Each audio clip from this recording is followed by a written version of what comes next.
ನಮಸ್ತೆ ಮಕ್ಕಳೇ, ವಿದ್ಯಾರ್ಥಿಗಳೇ. ಈ ದಿನ ನಿಮಗೆ ಕನ್ನಡ ಸಾಹಿತ್ಯದ ಒಂದು ಕೆಲವು ಮುಖ್ಯ ಅಂಶಗಳು ಯಾವ ರೀತಿ ಇದೆ, ಯಾವ್ಯಾವುದಕ್ಕೆ ಯಾವ್ಯಾವ ಇದರಲ್ಲಿ ಪ್ರಶ್ನೆಗಳು ಬಂದಾಗ ಈ ಮುಖ್ಯವಾದ ಉತ್ತರಗಳು ಯಾವುದು ಅಂತ ಸಂಕ್ಷಿಪ್ತವಾದ ಉತ್ತರಗಳಲ್ಲಿ ನಿಮಗೆ ಇಲ್ಲಿ ತೋರಿಸ್ಕೊಡ್ತಾ ಇದ್ದೀನಿ.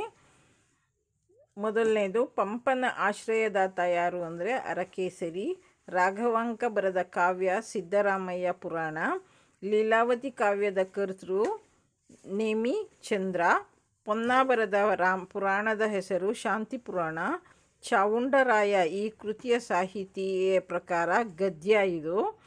ವಿವೇಕ ಚಿಂತಾಮಣಿ ಇದು ಖಂಡಕಾವ್ಯ. ಚಿಕ್ಕದೇವರಾಯ ರಾಜನ ಆಸ್ಥಾನದ ಕವಿ ಯಾರು ಅಂದರೆ ತಿರುಮಲರೈ. ಕಾಗಿನೆಲೆಯಾದಿ ಕೇಶವ ಇದು ಕನಕದಾಸರ ಮುದ್ರಿಕೆ. ಅದ್ಭುತ ರಾಮಾಯಣ ಕರ್ತೃ ಬರೆದವರು ಮುದ್ದಣ್ಣ. ಅದ್ಭುತ ರಾಮಾಯಣ ಕರ್ತೃ ಯಾರು? ಮುದ್ದಣ್ಣನವರು ಬರೆದವರು, ಇದ್ರ ಕರ್ತೃ. ನೆಕ್ಸ್ಟು, ಷಡಕ್ಷರ ದೇವನ ಕೃತಿ ಬರೆದಿರೋದು ಶಬರ ಶಂಕರ ವಿಳಾಸ ಎಂಬವರು.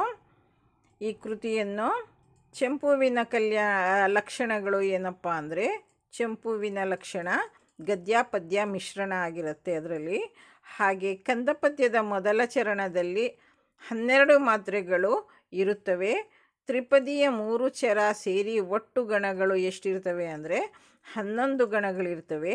4 ಮಾತ್ರೆಯ 4 ಒಳಗೊಂಡದ್ದು ಪರಿವರ್ಧಿನಿ, ಅದು ಏನಪ್ಪ ಅಂದರೆ ಷಟ್ಪದಿ.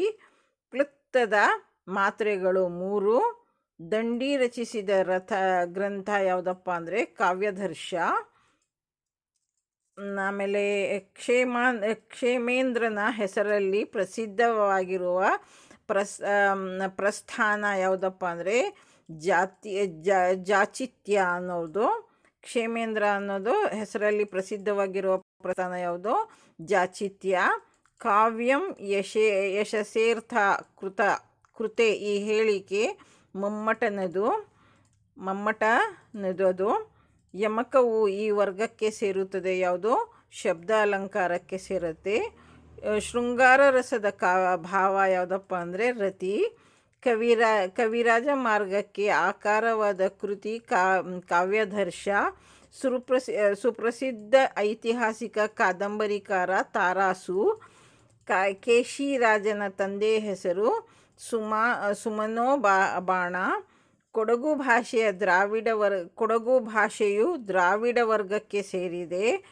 ಹಲ್ಮಿಡಿ ಶಾಸನದ ಭಾಷೆ ಪೂರ್ವದ ಹಳೆಗನ್ನಡದಲ್ಲಿದೆ. ದಕ್ಷಿಣೋತ್ತರ ಮಾರ್ಗಗಳ ಪ್ರಸ್ತಾಪ ಕವಿರಾಜ ಮಾರ್ಗದಲ್ಲಿ ಬರುವುದು. ಹಳೆಗನ್ನಡ ಎನ್ನುವುದು ಕನ್ನಡದ ಅವಸ್ಥಾಭೇದ. ಮಿತ್ರವಿಂದ ಗೋವಿಂದ ಗ್ರಂಥಕಾರ ಸಿದ್ದರಾರಯ್ಯ. ಗಿರಿಜಾ ಕಲ್ಯಾಣದ ಸಾಹಿತ್ಯ ಪ್ರಕಾರ ಚಂಪು. ಯಶೋಧ ಚರಿತ್ರೆ ಕರ್ತೃ ಯಾರಪ್ಪ ಅಂದರೆ ಜನ್ನ. ಸಿದ್ದರಾಮನ ವಚನಗಳ ಮುದ್ರಿಕೆ ಕಪಿಲ ಸಿದ್ಧ ಮಲ್ಲಿಕಾರ್ಜುನ. ಇದರ ಮುದ್ರಿಕೆ ಏನು? ಕಪಿಲ ಸಿದ್ಧ ಮಲ್ಲಿಕಾರ್ಜುನ. ಇಲ್ಲಿವರೆಗೂ 31 ಸಣ್ಣ ಇದನ್ನು ಉತ್ತರಗಳನ್ನು ನಿಮ್ಮ ಗಮನಕ್ಕೆ ತಂದಿದ್ದೀನಿ. ಮುಂದಿನ ವಿಡಿಯೋನಲ್ಲಿ ಇದನ್ನು ತಿಳಿಸೋದಕ್ಕೆ ಆ ಪಟ್ಟಿಯನ್ನು ಓದ್ತೀನಿ. ಧನ್ಯವಾದಗಳು ಮಕ್ಕಳೇ, ವಿದ್ಯಾರ್ಥಿಗಳೇ.